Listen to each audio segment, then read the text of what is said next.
In the middle of the living room, once my favorite space, lies a rug. I never chose a mouse-gray sofa, absent from my memories, and a framed quote reading "Home" is where our story begins, hanging crookedly on the wall I painted myself.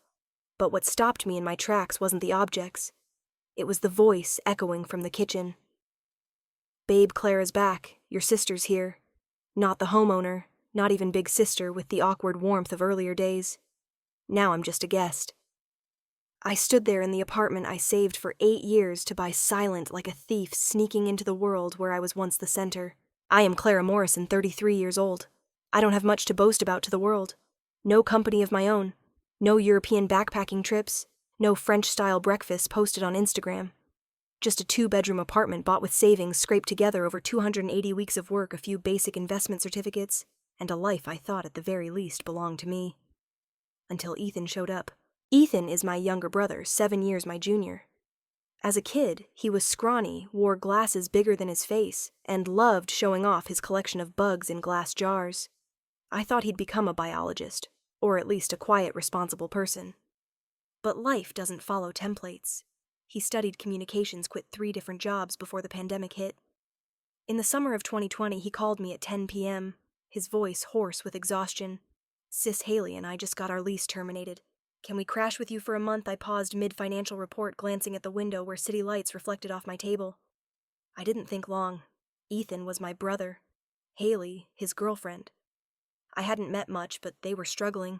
A month wasn't an issue. "Of course," I said. "Just keep things tidy." They arrived on a Saturday afternoon with 2 worn fabric suitcases, a yoga mat, and a long-haired cat named Neptune. The first week went smoothly. They cleaned the living room every morning, bought me coffee on weekends, and thanked me profusely for letting them stay. But by the 3rd week, I noticed Neptune lounging on the kitchen counter where I always kept spotless. The yoga mat draped over the sofa for days. When I opened the fridge, an entire shelf was dedicated to Haley's pregnancy food. I didn't protest. I just quietly shifted my food containers to the side. By the 2nd month, Ethan suggested redoing the living room floor. "Sis, the old floor creaks like crazy. We found a cheap deal." I declined at first. The original bamboo floor was my careful choice for its warm tone and easy upkeep, but Ethan had already bought the new flooring, and that Saturday afternoon I came home to find the old floor ripped out. When I said, "Ask me first," next time, Haley only smiled lightly. "It's our shared space, isn't it?" Her words slid past me like a small blade, not deep enough to cut skin, but sharp enough to sting. By the 8th month, Haley had put up gray and white floral wallpaper behind the sofa. The curtains were changed to beige. In the bathroom, a pink cosmetics cabinet appeared along with a frame that read, "You are beautiful." I, the one who paid for the house, the utilities, the maintenance, was slowly erased from the picture of our home. I started working more night shifts, sometimes not for work, but to escape the place that was once my sanctuary. One day, I saw a photo on Haley's Instagram, her leaning against the living room wall, hand on her belly, Ethan kneeling before her saying something. The caption read, "We're expecting a miracle." I didn't know she was pregnant. They didn't tell me. I didn't ask. I sent one message. "Congrats. Let me know if you need anything." Ethan replied, "Thanks. Let's sit down for a serious talk when you're free. Got some things to discuss about the future." I didn't ask what future I knew. Weeks later, my mother called Clara, your dad, and I were thinking, maybe consider gifting the apartment to Ethan and Haley. Just symbolically, you're doing fine anyway. I went silent for a few seconds. Then I said no. She paused. "All right, I was just suggesting." But from then on, the looks at family dinners changed, as if I was hoarding something I should have given away. I paid for this apartment over 3 grueling years. I didn't ask anyone for a dime. I skipped a trip to Iceland with friends to afford plumbing repairs. I worked 2 jobs at once to cover property taxes. I owed no one anything. Yet now I felt like the selfish one. In 2022, as I turned 33, I realized something had shifted. Not the apartment, but my place in it. I no longer belonged. Standing in my bedroom, where my black and white photos had been replaced by bland canvas prints, I thought, if they can take this place, what do I have left to hold on to? I didn't know the answer yet. But I knew one thing. When a woman loses her own space, she stops being a spectator in her own life. I wasn't invited, but I showed up anyway. Not to prove anything. I stopped seeking family validation long ago. I came for one reason, to see how far they'd take this charade. The party was on a cool Saturday afternoon in early fall at a rented house in Seattle's Maple Leaf neighborhood. I got the address from a single text from my cousin Sophia. I don't know what's going on, but if you want to know, this is the place. I brought a small gift box. Inside was a classic silver rattle engraved with the unborn baby's name, the child they'd used as an excuse for every overstep. I wrapped it in navy paper, tied it with a silver ribbon, and drove nearly an hour to get there. I didn't plan to make a scene. I didn't plan to stay long. But fate doesn't ask for my input. The house was crowded and loud. The air was crisp, but the atmosphere was thick like fondant on the centerpiece cake. A garish turquoise monstrosity with fake pearl candies, and plastic baby shoes teetering on top, a small monument to bad taste and worse decisions. My mother stood by the cake, smiling as if she'd just broken a 1,000-year curse with sugar and butter. She wore a pastel green dress with ruffles, holding a glass of Prosecco. She hadn't seen me, or pretended not to. I drifted through familiar and unfamiliar faces, nodding lightly, entering like a guest from nowhere. I placed my gift on the table and observed quietly. Haley, Ethan's girlfriend, was showing off her rounded belly adorned with a large silver bow.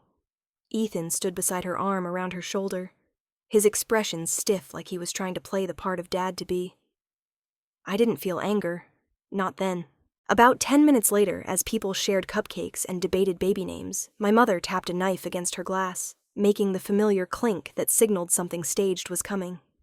"Everyone please listen," she began in the saccharine yet commanding tone I knew from childhood. "We're here today to celebrate a new beginning, not just for Ethan and Haley, but for our whole family. And like any beginning, it needs a solid foundation." She raised a frame wrapped in metallic paper, then peeled it back like unveiling a grand prize. Inside was a cheap gold frame with fake wood trim, holding a white document with a bold red seal. I knew what it was before she spoke. "This," my mother declared, "is our gift to the young couple. The apartment ownership papers, official legal." Their home fully paid. Applause rippled through the room, mixed with, "Oh my God, and that's so wonderful," someone shouted. "You guys are too sweet." Ethan hugged Haley, her eyes teary. An aunt whispered in my ear, "You're so generous, giving up what matters." I didn't stay still. I stepped to the center of the room, calm, steady. I gently took the frame from my mother's hands. She looked at me, her smile frozen. I read the first line. The name in bold. Clara Morrison. I turned to my father, who'd positioned himself nearby as if waiting for this moment. He leaned in and whispered just loud enough for me, "You have 30 days to move out." I looked at him, at the room, and then I smiled. "No need," I said. "One day is enough." I set the frame on the table, not too hard, but not gently either. I walked away. No one stopped me. Not one person in that room stepped forward to ask Clara what's going on. They weren't surprised. They knew. They were complicit. I left that house with steadier steps than ever. No one ran after me. No one called my name. On the drive home, I didn't cry. I opened my banking app, scrolled through 4 years of transactions, flagged every payment tied to the apartment down payment taxes, repairs, even the $342 bill to fix the garbage disposal after Haley followed a TikTok tip and put avocado pits in it. I created a folder, named it Correction. The next morning I called the building manager, changed the door code, scheduled a cleanup. By 5 p.m. a removal team arrived. By 9 p.m. everything that wasn't mine was packed, including the laminate floor Ethan installed. I didn't touch what was mine. I just erased what wasn't theirs. That evening I got a text from Ethan's sis. "Did you really do this?" "Is this a joke?" I replied. "Not yet. But tomorrow's gift might be more interesting." I knew I'd reached a limit. Not because I wanted to hurt them, but because I'd finally stopped letting them hurt me. It took me years to build that home. But only today did I understand something more important than the house, the right to belong to myself. And if they wanted to take that, I wouldn't sit quietly. Because tomorrow I wouldn't just return the apartment. I'd return everything they'd placed on me, the burdens, the roles, the silence, and the kindness they'd exploited. One by one. In their own boxes. They thought I was weak. They thought I'd comply. But they forgot the one who stays silent the longest is the one who prepares the most. The morning after the party, I woke early. Not because I couldn't sleep, but because I'd made my decision the moment I closed the door behind me the night before. 7 a.m. I stood in the 5th-floor hallway outside my apartment, and called the building manager. Mr. Parker, a Brooklyn native in his 60s, dark-skinned, quiet, and a Sudoku enthusiast. When I explained the situation, he paused for 4 seconds before saying, "You want to change the locks? And the buzzer code too," I replied. "Personal matter or legal, just cleaning house." He didn't ask more. 3 hours later, I had a new code. No one else knew it. It was the number of my first mortgage payment, 0805, the day I signed the contract to buy the place. By 9 a.m., I called 3 cleaning companies. One declined, saying it was too short notice. Another required 3 days booking. The third urban movers agreed when I offered double pay if they arrived within 2 hours. "I don't need delicate," I said. "I need fast and precise." By 11 a.m., they arrived, 4 men in black tees gloved with a truck waiting in the basement. I handed them a printed list, items to remove. I'd circled each one in red laminate flooring, IKEA bookshelf, Haley's hallway canvas curtains, the welcome baby doormat. "Anything that isn't mine," I said, "goes." I didn't touch their belongings. I only removed what they'd imposed on the apartment to claim as theirs. I kept my hand-assembled wooden cabinet, the Craigslist chairs I'd bought, the black and white photo my mother took when she was young, the only piece of her I still held on to. Everything else went into boxes, carefully packed, taped, and labeled. 64 boxes, each with its own title. I didn't cry or tremble. Every box, sealed every rip of tape, was a declaration I no longer owed them my silence. By 5 p.m., the truck left. I left a small envelope on the kitchen counter, where Haley's coffee maker once sat. Inside was a printed spreadsheet, apartment expenses. Clara M. Deit, Xel SX. The totals: mortgage $112, $200,000 family expenses. 4 years $91, $200, furniture repairs appliances, $9, $300, utilities, $6,700. Total personal investment, $219, $200. In the bottom right corner, a small note, total contributions from Ethan and Haley Laminate, flooring $940, bookshelf $160, old blender from Haley's mom unvalued. I emailed the PDF to my mother, father, sister, and Ethan. No message attached. No accusations. No dear. That evening I cooked spaghetti, sipped half a glass of red wine, and sank into the lone remaining sofa chair, rereading a book I'd abandoned since April last year, Things We Left Behind by Ruth Emmy Lang. The first line of Chapter 5 stopped me. You only need to lose one thing deeply enough to realize everything else is temporary. I laughed softly. The apartment was once everything. But today, nearly losing it showed me no home is safe if you let others build its walls. That night, Ethan texted again. "Clara, what's going on? Mom says you're losing it." I looked at the message, feeling no anger. Just pity. Not for losing my brother, but for thinking he understood me more than he did. I didn't reply. The next morning, I rented a small truck and went to the moving company's warehouse. I had them print every label exactly as ordered. Then I called a local courier service, one specializing in city deliveries. I told them to deliver the 64 boxes to Ethan and Haley's address, along with another envelope containing a single handwritten line, "You have 30 days. But I'm helping you start today." I imagined Haley opening the door. Neptune might scamper out first. Ethan stepping forward, scratching his head, confused. Me, I wouldn't be there. I didn't need to see them realize everything had flipped. That evening I got an email from my mother. Subject: family is forever. The usual lines: we shouldn't let money divide us. Ethan's a son, he needs a foundation. You're making this bigger than it is.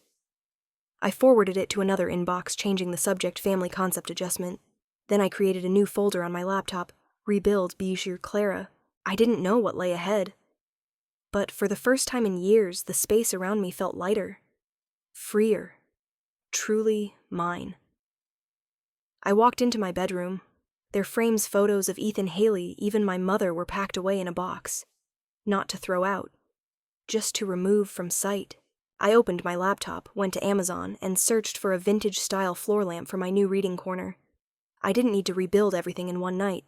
But from today, every choice in this apartment, from the paint color to the lamp, to the scent of detergent, would bear only one mark: mine. I was no longer the silent one. I was the one rewriting the script. I thought I'd silenced my phone. But no. It rang at 1:23 a.m., that liminal hour between yesterday and tomorrow, where every sound feels like a knock on the mind. The screen showed Ethan. I stared at it like an old memory I hadn't turned off. I didn't answer right away.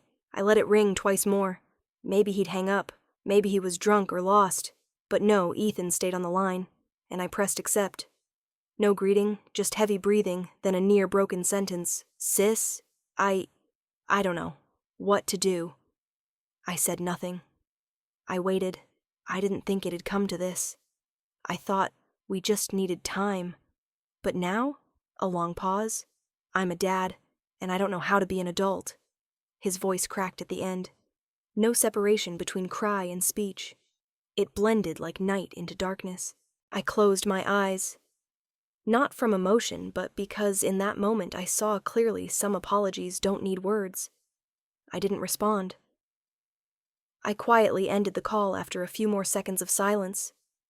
Not out of coldness, but because I knew anything I said, right or wrong, would ripple into something else. I didn't want to react. I wanted to act. The next morning I went to work earlier than usual. On the way home, I stopped by the community library, where I knew a small community shelf held legal and resident support documents. I picked 3 slim booklets, Guide to Emergency Housing and Seattle Support Programs for Young Single Parents Under 30 Legal Rights for Tenants Without Contracts. I photocopied them, organized them, and slipped them into a blank brown envelope. I sealed it with clear tape and wrote on the front, Ethan Morrison open when ready. I sent it to their new address, a temporary rental in a modest complex 4 blocks away, not because I wanted to know where they were, but because I needed to ensure they'd receive it. I didn't expect thanks, or an apology. I just wanted to make sure Ethan had a path forward even if I wasn't walking it with him. That evening I ate alone. Still quick-cook pasta, but this time with mushrooms and fresh cheese. I was learning to treat myself without guilt. While washing dishes, I thought of Ethan. His face as a kid running after me in the park, tripping, crying over a scraped knee, then grinning when I pretended to blow the pain away. Memories can be double-edged, but they can also be maps. Ethan wasn't that boy anymore, but maybe part of him still wanted to be a good person. A week later, my mother called the first time since the 64-box incident. No pleasantries, no health check. Just straight to it. Ethan, he might be depressed. Can you help him? I asked back. How give the house back? Pretend nothing happened. She paused, then sighed. Fine, I get it. But he's still your brother. And what am I to you? This time, she hung up first. I wasn't upset. My emotions no longer surged like before. They'd settled deep and still like a lake's bottom. No ripples, just a clear reflection of what lay beneath. In the weeks that followed, things started derailing, but not for me. I heard from an acquaintance that my mother took a part-time job at the local library, where I'd picked up those booklets. Reason her health insurance had lapsed. She told people she wanted to keep her mind active in old age, but a library friend said she'd whispered behind the counter that blood pressure meds were too expensive without coverage. My father sold his old SUV, replaced it with a used silver sedan, its left blinker flickering with every turn. The seller, a friend of a friend, said he seemed disoriented, lost. My sister, who once borrowed $300 from me for a soul rebirth yoga retreat, moved in with her boyfriend's mother. On Instagram, she posted a hot tea by a window captioned, "Finding calm amid chaos." I didn't retaliate. I just stopped sustaining them. Once I ran into Haley at the supermarket. She was with Neptune, the cat, noticeably thinner. I saw them from afar and slipped to another aisle.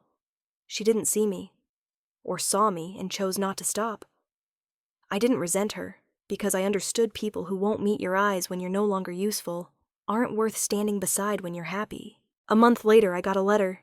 Not handwritten, just a slip of paper tucked in my mailbox, no sender's name. Inside one line in smudged blue ink, I read the documents. Thanks.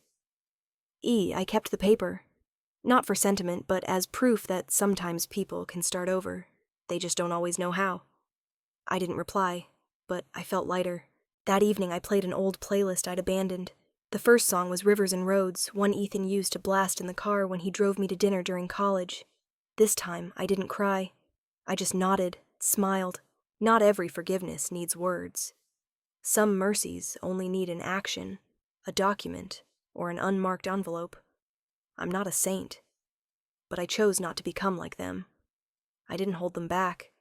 I didn't push them away. I just stepped into a life they could no longer control. I started by tearing up the floor.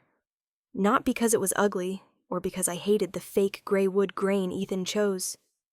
I removed it because I didn't want to walk on something built from someone else's compromise. As each plank came up, revealing the raw concrete beneath, I felt like I was seeing myself unpolished, unadorned, unhidden. The flooring guy asked, "What kind do you want to replace it with?" I answered without hesitation. Natural oak matte finish. No gloss, no frills. Just real. A month later, the new floor was in. I chose a warm tone enough to avoid coldness, simple enough to not apologize for its plainness. Then I replaced the kitchen light, installed a built-in cabinet in the living room, added a small shelf under the window, just enough for a lavender pot, and 3 books I reread yearly. I didn't hire a designer. I didn't post after renovation photos online. Every change was a quiet conversation between me and the space, every corner, every crack, every faded wall. This apartment was once where I became a spectator in my own life. Now I was rewriting the script. One June afternoon, I went to buy paint. The hardware store near Ballard had so many options it could make you feel small. I stood before the primer section, torn between 2 nearly identical cans, when a voice came from behind. The one on the left is easier to apply, but the one on the right lasts longer if you're adding decor. I turned. A woman my age stood there, sleeves rolled up, hair tied low, holding a worn color swatch. I asked, "Which do you use?" She grinned, not a polite smile, but one like she'd just won a small game. I go with a third option. Not on the shelf. I smiled back. That's a very Isabel choice. She tilted her head. How'd you know my name? I didn't. I guessed. I guessed right. Isabel, the first person I met after all this, who didn't make me feel like I needed to guard myself. We started with a light debate about kitchen tile colors, then moved to discussing leak-proof faucets. By the time I realized we'd been talking for nearly 40 minutes, we'd swapped shopping baskets by mistake. We exchanged numbers because she said, "Send me that bookshelf link you mentioned." Our first date was a weekend evening on the new floor with takeout boxes and 2 cans of sparkling water. Isabel brought her own stainless steel fork. "I don't eat with plastic," she said, then added, "and I don't use people to fill voids." I didn't need to ask what she meant. I just nodded and handed her the blanket I use for reading. We ate in silence, but it wasn't awkward. Isabel didn't ask about my family, or why I lived alone. She only asked, "Did you paint this wall yourself or hire someone?" And I told her how I chose each primer, each color break between panels. She listened like every word mattered. We started dating. No formal confessions, no candlelit wine dinners. Just her showing up with books, a bottle of organic apple cider vinegar, and staying one night, then 2, then a week. I didn't post statuses. I didn't update anyone. Everything was quiet, complete, like learning the language of closeness without needing validation. By month 6, Isabel had her own drawer. By month 8, her toothbrush sat next to mine, no reminders, no arrangements. By month 11, I was pregnant. We found out from a cheap drugstore test after I felt dizzy 2 mornings in a row. She didn't say anything when she saw the 2 lines, just pulled me to sit on the kitchen floor quietly, got water, and touched my back lightly. "Is this okay?" I asked. "Okay," she said. "Like a weather forecast, some rain, some sun, but we can prepare today." We didn't cry or jump for joy. We just looked at each other, then browsed online for a hand-assembled crib. We ordered a used rocking chair and chose a plain black on wood nameplate. We didn't need help, no baby shower, no fondant cake, no gold frames. We had each other. That was enough. One day, while painting the small room on the left, Ethan's old room, Isabel sat on the floor, looked at me and asked, "Do you ever feel sad thinking about the past?" I stopped, wiped paint off her cheek. "No," I said.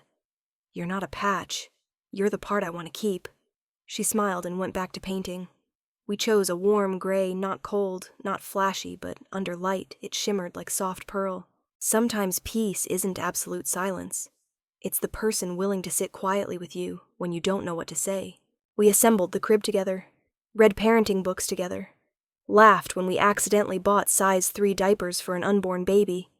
And when I saw the yellow lamplight hit the ceiling, I realized this wasn't my house anymore. It was our home. Not everyone gets a second chance. But I did. Not because I deserved it more, but because I chose not to abandon myself amid the losses. Not everyone stays silent out of remorse. Many stay silent because they don't know what to say when they can't control the story anymore. I started realizing this from my mother's repeated emails.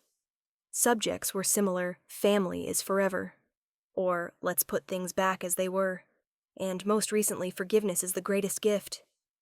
I didn't reply, but I read them. I read to understand that those who thought they could take everything from me now didn't know what to do with the void they'd created. When my father called, he didn't beat around the bush. Can you have dinner with me just once? Let's talk like adults. I agreed, not to reconnect, but because I was ready to close the chapter. We met at a mid-tier Italian restaurant downtown, the kind with dim yellow lighting, trying to feel intimate. When I arrived, they were all there, my father, mother, and sister. No one warned me. They probably thought I'd stay out of politeness. I sat down, didn't order, didn't touch the wine they'd poured. My mother started, her voice rehearsed. Clara, you've always been the rational one. Things happened. Now Ethan's struggling, your sister's trying, and your dad and I raised a hand, cutting her off. Then I opened my bag and pulled out 3 things: a USB, a paper envelope, a laminated sheet. My father reached for the USB. I pulled it back. No need, I said. I sent it to your company. And the bank. This is just a backup. My mother stiffened. I slid the envelope to her. This cancels all joint accounts prior authorizations and ends financial support starting this month. I turned to my sister, handing her the sheet. You're officially off the health insurance I paid for. You can find options through your boyfriend's company. She forced a smile, face pale. It's fine. You've helped enough. I'll manage, I nodded. I believe you will. Ethan wasn't there, but I didn't forget him. Before leaving, I gave my mother another envelope for Ethan. It has a damages spreadsheet for unauthorized property use, a CV guide, sample cover letters, and a link to a free personal finance course. No one said more. No tears. No arguments. I left before the appetizers arrived. The next week, I hosted a small picnic at a park near home. I reserved a covered wooden table, prepared sandwiches and juice, and brought a stack of name tags. Each tag had 2 lines: line 1 name, line 2 occupation. I included a few blanks, TBD, finding my path, ask me about my skills. No one from my family showed up, though I'd sent invites. I knew they read them. One responded, so tactless. I smiled. Tact was something I'd had too much of. Now I kept only truth. Isabel brought our child. The baby slept soundly in the stroller we bought off Craigslist from an elderly couple. I sat on the grass, watching sunlight fracture through the trees, feeling for the first time that no one was behind me, judging, watching, waiting for me to slip. The apartment now breathes differently. The scent of candles has given way to milk. The reading nook has a small children's chair. The kitchen shelves hold homemade baby food jars, and yellow sticky notes dot the walls. Don't forget to kiss the baby before bed. Silence isn't scary anymore. It's the backdrop for more important sounds: laughter, lullabies, midnight whispers as Isabel reads next week's shopping list. My old family hasn't vanished. They've just faded back. And the thing is, I don't feel empty. I haven't slammed the door shut. But I've locked it with a sign: only guests who knock with respect. Once my mother sent a short email. If you ever allow it, I'd still love to meet my grandchild. I didn't delete it. I left it there unanswered. Not to punish them with waiting, but because I've learned some things: when you're mature enough, don't need an immediate answer. They'll come if they're right, kind, and true. I sat by the window holding a mug of tea, watching Isabel play with our child in the yard. They laughed. The soft afternoon sun spilled over the steps. I thought, this is family. No one forced me to forgive. No one called at midnight to demand I yield. No one held up a framed paper at a party and called it a gift from all. Sometimes the truest peace isn't in reclaiming what's lost. It's in knowing what's worth keeping and holding it with both hands. Life doesn't need a gold frame to hold real value.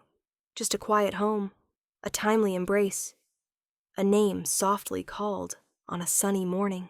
Maybe what lingers after all this isn't revenge, but the ability to rise with silence, with dignity, and by not hurting others despite being hurt the most. I didn't choose forgiveness with words, but with boundaries.